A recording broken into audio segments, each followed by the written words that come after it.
श्रीकृष्णाष्टकम्।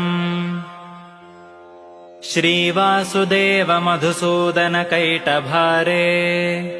लक्ष्मीश पक्षिवरवाहन वामनेति श्रीकृष्णमन्मरणकाल उपागते तु त्वन्नाम मद्वचन गोचरतामुपैतु